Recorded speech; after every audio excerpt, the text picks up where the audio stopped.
सरफरोश हुआ करते हैं, हकीकतों के आरोप में दिया करते हैं। हमारी खामोशी को हमारी कमजोरी मत समझना। गहरे समुंदर अक्सर खामोश हुआ करते हैं। आज कुछ ऐसा ही नजारा जीडीएस के आपकी संघर्ष समिति और आप सभी जो यहाँ पधारे जीडीएस के कर्मचारी जितने भी है, आपका दोस्त काबिल तारीफ है।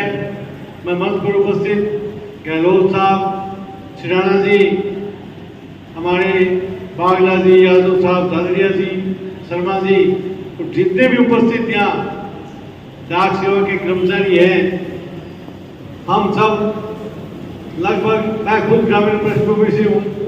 हमारे बागला जी भी बोल रहे थे, हमारे भाई है छोटे, इनका तो परिवार इसी डाक सेवा में सर गांव में काम करने वाला डाक का कर्मचारी बिना किसी साधन के इतनी गर्मी के अंदर, बरसात के अंदर, गांव में डालियों में जिस तरह डाकों का काम करता है, कोई पोस्ट कार्ड है, कोई मनी ऑर्डर है, जो भी जितना काम आपका कठिन है, लेकिन आपकी परेशानी देखते हुए आपकी जो दिखते हैं उस पर आज तक गौर नहीं किया गया।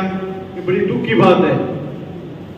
मैं विशेषकर भारतीय जनता पार्टी जैसी पार्टी के जिलाध्यक्ष होने के नाते मैं इस बात से सहमत हूँ कि एक तरफ हमारे पार्टी के संस्थापक दीनदयाल उपाध्याय जी का ये मंत्र था कि जब तक समाज के अंतिम छोर पर बैठे व्यक्ति तक लाभ नहीं पहुंचता, तब तक देश में सही मायनों में आजादी नहीं होगी।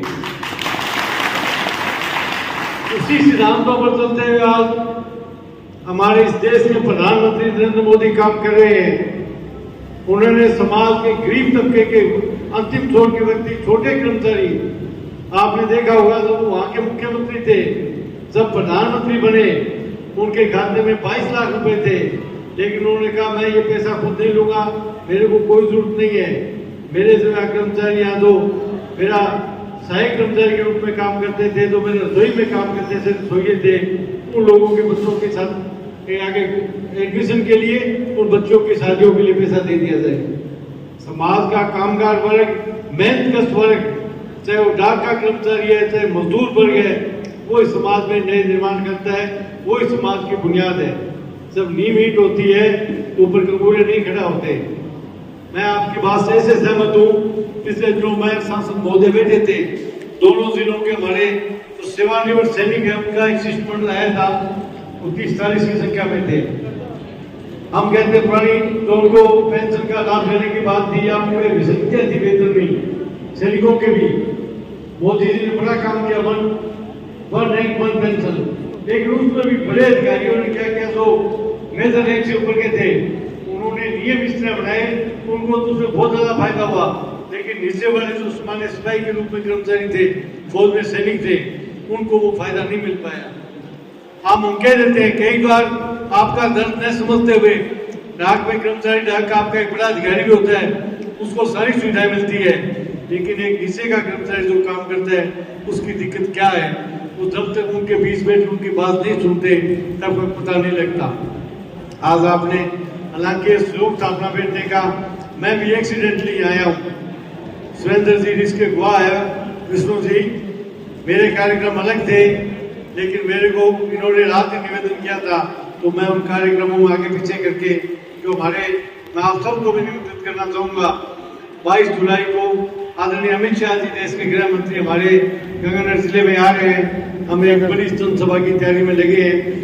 एक केंचिया के पास जो निर्मल सर के रोड पर धान मंडी बनी हुई है भगवानगढ़ की, उसमें एक बड़ी सभा करेंगे। आपसे भी आग्रह करूंगा आप भी उसमें पधारे।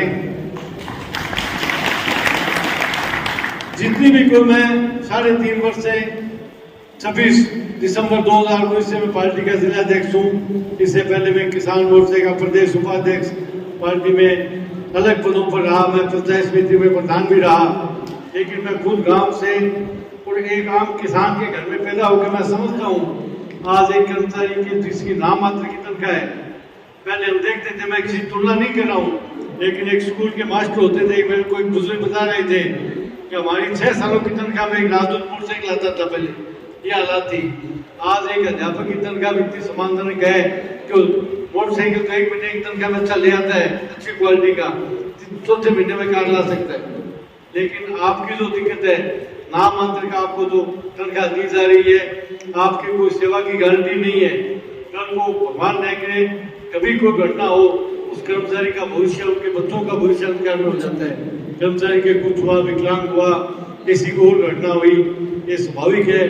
कहीं कहीं कुछ हो जाता है, कई बार नहीं चाहते हुए हो जाता है, लेकिन अन्य के कर्मचारी की ऐसी बात हो तो उसकी सारी सुविधाएं मिलती है, उसके बच्चे को नौकरी के साथ साथ जितने लाभ है वो मिलते हैं। आपकी स्थायी करने की बात जायज है। जो कर्मचारी कहीं काम करता है उसको स्थायी होने का हक, आप इतने वर्षों से काम कर रहे हो। मैं आपकी बात, आपके नुमाइंदे के रूप में मैं आपको एक तरह से एक आपको लाना भी दूंगा कि ये आज मेरे को पहली बार आए तब ये बात पता लगी।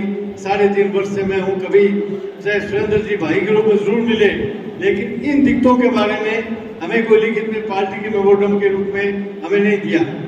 लेकिन फिर भी देर आए दुरुस्त है, आपने जो बात रखी है, आप जब भी चाहे, ये नेक्सा ऑर्बिट पैलेस इसके सामने भारतीय जनता पार्टी का कार्यालय है, आप जब भी कहोगे मैं आपको वहां उपलब्ध दूँ। आप आए, अपना शिष्टमंडल लेके आपके विस्तार से, हालांकि सांसद तो कल भी आएंगे, हमारी मीटिंग है, अगर आपने सांसद को भी ज्ञापन देना है उसके माध्यम से बात पहुंचाएंगे, चाहे आप सीधा उनको दीजिए। लेकिन मैं भारत सरकार के, आपके डाक विभाग के जो मंत्री है उनसे बात भी करूंगा, मेरे पार्टी के लेटर पैड पर मेरे प्रदेश अध्यक्ष के मार्फत इस बात को भारत सरकार तक पहुंचाऊंगा।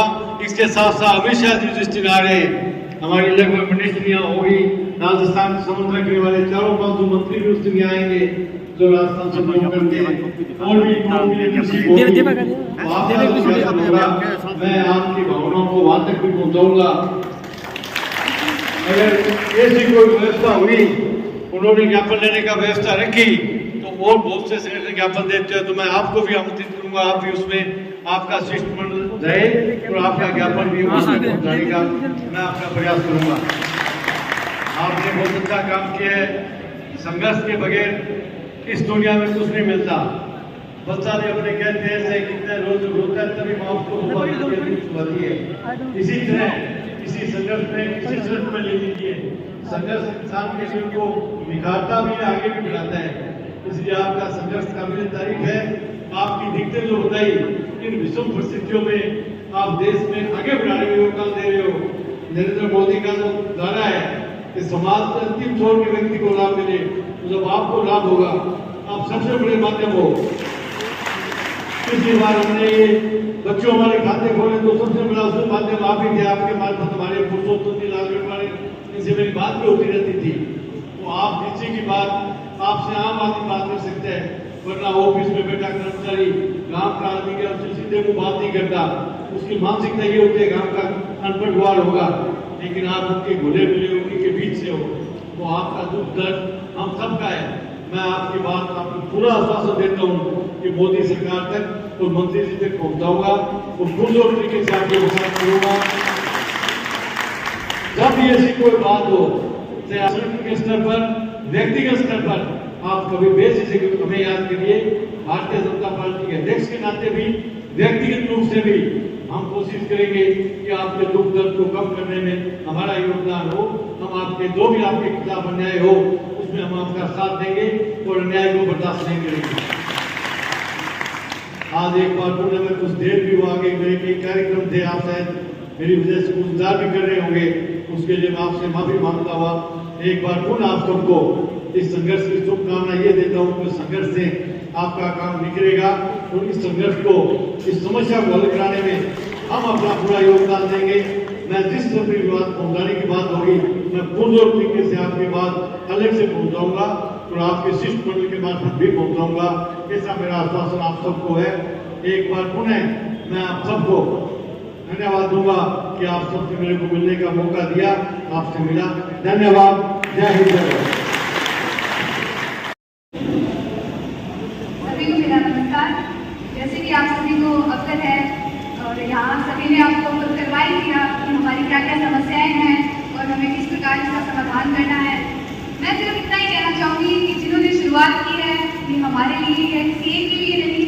जिसने शुरुआत की है हम उनके साथ हैं, उनके साथ रहेंगे।